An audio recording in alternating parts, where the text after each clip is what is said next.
театрымыздың өзінде 80 жыл толып отыр.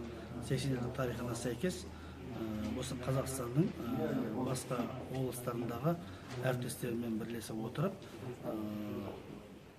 мүмкіндігі келетін өңірлерде қою жоспарланып отыр. Соның бастамасы осы Алматы қаласынан басталды. Енді Астананың 20 жылдығына байланысты жоспар бойынша Астана қаласында да өткізетін боламыз.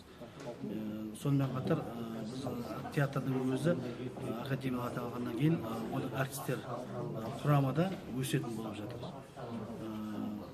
Ол күні кеше осы театрымыздың өзі күрделі жөндеуге жабылды.